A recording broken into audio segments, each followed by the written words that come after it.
with the possibility of Vince McMahon being forced out of his position in WWE and more. This is Wrestling Rambles. My name is John, and you're watching the Wrestling Report. Before we move on, make sure you subscribe to Wrestling Rambles with notifications on, and don't forget to like the video.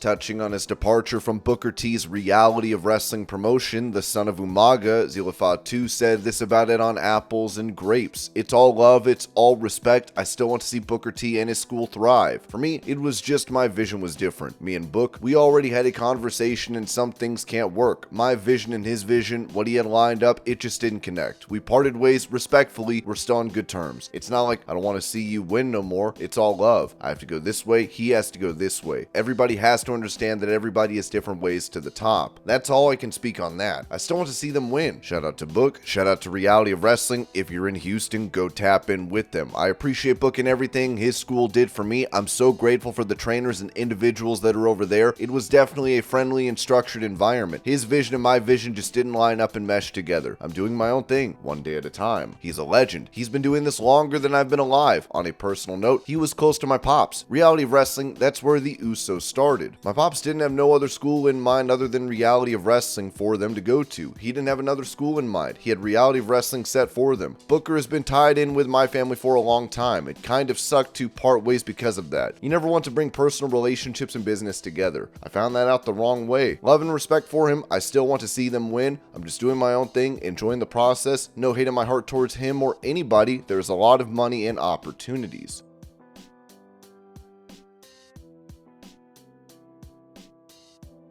Talk about Kevin Nash taking shots at LA Knight and saying Triple H doesn't want to pay him a lot of money. Konnan said on Keeping It 100, "We had Eli Drake on the show. I actually brought that up to him. I said, hey, your cadence is a lot like The Rock," and he went into an explanation. He agreed. He's not even denying it. That is what I would tell Kevin, because Kevin is no longer in the business, except probably for the podcast he does with that guy Oliver. We're a lot more attuned with the business, while he is looking at it from afar. And he's like, oh, look, they're ripping him off. But bro, I would ask Kevin, why aren't you burying AJ and the OC? Because they always do the Too Sweet, and now we have the Bullet Club Gold and AEW, and they do the Too Sweet. Why wouldn't I get mad? I was always part of the Wolfpack and NWO, but it keeps it alive, bro. It's cool. I've had people go, hey man, can I do the rolling clothesline and tequila? Like, yeah, bro, I've got no problem, because they're honoring you.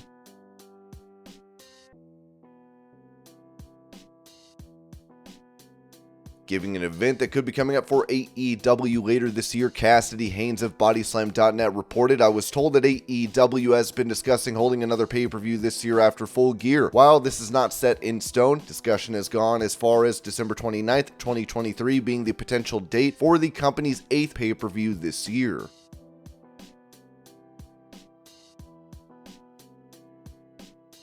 Talking about his current health issues, WWE Hall of Famer Kurt Angle said on the Joe Rogan Experience, "I always had problems with my motor skills in my hands. I broke my neck 4 more times in the WWE, and it got worse and worse. I mean, I have nerve damage in my neck. I lost 3 inches in both arms, and they atrophied because my neck was just so messed up. I've had 5 surgeries, and none of them have really worked. I'm going to end up having to have fusion, which will be down the line. I can't feel my pinky fingers. I have a lot of atrophy in my arms. I don't have a lot of strength. I can curl for like 20-pound dumbbells. When I do triceps, I can only push the weights about 60 pounds forward. I don't have a lot of strength in my upper body. If you look at my chest right here, you'll see there's a dip here. That's from my neck. That's a nerve that died and no longer have this muscle on my chest. I have a complete ripple through my chest. It will never come back, and I'm afraid it's going to happen again, so I'm going to have a fusion sooner than later, because if I don't, the damage is going to get worse and worse, and then my arms are going to end up shrinking to nothing. I have nerves that are being pinched, and they're not being able to flow down my arms, so my fingers are freezing cold. They're always cold. I don't have any circulation. There is all extra skin because of what the size my arms used to be. I'm barely making it right now. My arms are 15 inches now. They used to be 18 or 19 inches. I'm struggling right now."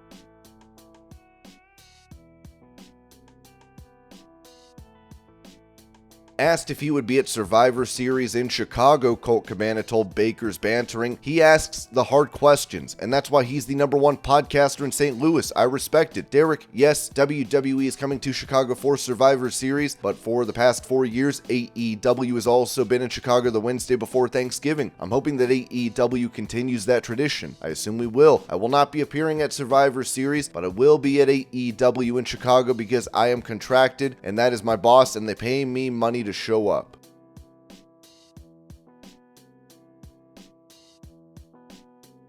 During a pro wrestling event in Mexico, Luchadores had a brawl that went out into the crowd as commission officials would end up stopping the match due to safety concerns for the fans. Rob Viper noted that the Tijuana Wrestling Commission has suspended DMT Azul, Fishman Jr., Hereje, and Halloween Jr. for 6 months. Stems from a match where they brawled amongst the fans while ignoring the commission requesting they return to the ring, plus Fishman Jr. bringing a bottle into the ring.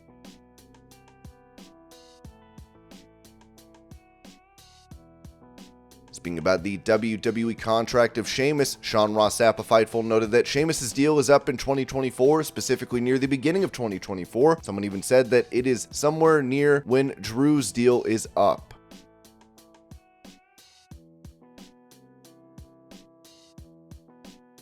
It looks like the trading card deal between WWE and Panini has come to an end, as sports business reporter Darren Orville said. Just in 2 weeks ago, the WWE terminated Panini for breach of contract with 2+ years left. The WWE says Panini, which is still selling product, is now in violation and will seek an injunction. Fanatics, which had deals starting in 26, is expected to get rights immediately.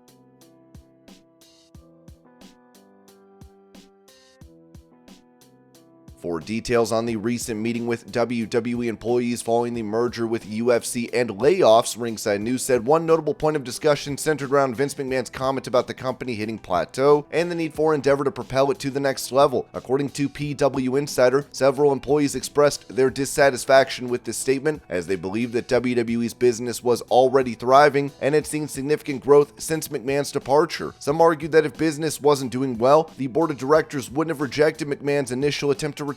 McMahon's forceful return to power, accompanied by Stephanie McMahon's resignation from the company, generated sympathy and support for the latter and Triple H among some attendees. Ari Emanuel's comment about his daughter's employment with WWE sparked various interpretations. While some perceived it as a playful dad joke, others took it more seriously. It was clarified that Emanuel's daughter had been working with WWE for a considerable time, and her employment was not contingent on Endeavor's acquisition of the company. Emanuel made an effort to connect with employees during the event, shaking hands and making himself accessible. Interestingly, Paul Levesque, Triple H, did not formally address the employees from the stage during the presentation, which differed from past meetings where he often played a prominent role. The meeting had a substantial turnout, with several hundred employees in attendance, estimated to be between 300 to 400 individuals. Some employees were experiencing the new tower for the first time, as their divisions had not yet relocated to the new facility. Most executives, including Ari Emanuel, remained present to engage in conversations and interactions with employees. The only exception was Vince McMahon, who left immediately after the presentation. It was noted that McMahon's movements suggested that he was still in the process of recovering from his recent back surgery.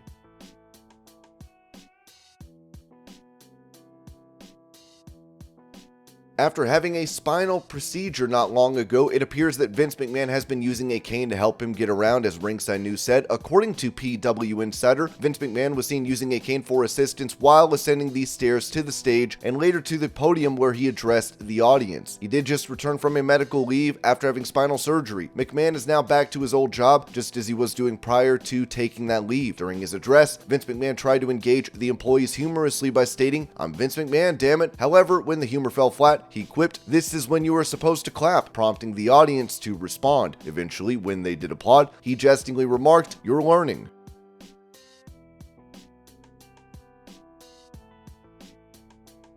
When it comes to the possibility of Vince McMahon being forced to step down as chairman of TKO Group Holdings due to a federal investigation, Ringside News wrote that WWE struck up a deal with Endeavor Next and merged with the UFC into the TKO. This merger proceeded despite ongoing federal government investigations into McMahon's undisclosed payments related to the hush money scandal from last summer, which were absent from WWE's annual accounts. Vince McMahon is alleged to have paid a minimum of $14.6 million to multiple women, including former WWE employees, to maintain their silence regarding claims of sexual misconduct and infidelity dating back to 2006. An additional $5 million was reportedly paid to the Donald Trump Foundation for Trump's television appearances in 2007 and 2009. Jacob Frankel, chair of Dickinson Wright's Government Investigations and Securities Enforcement Practice Group and a former senior counsel in the SEC's Division of Enforcement, suggested to the LA Times that McMahon may face criminal or civil liabilities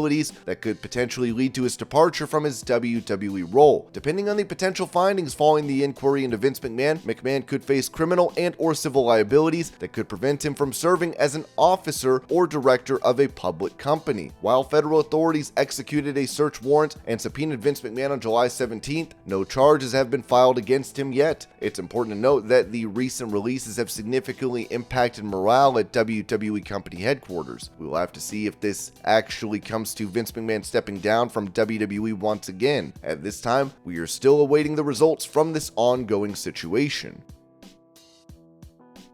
And this was your pro wrestling news update. I hope you're all having a great day. Thank you so much for watching, and I will see y'all later.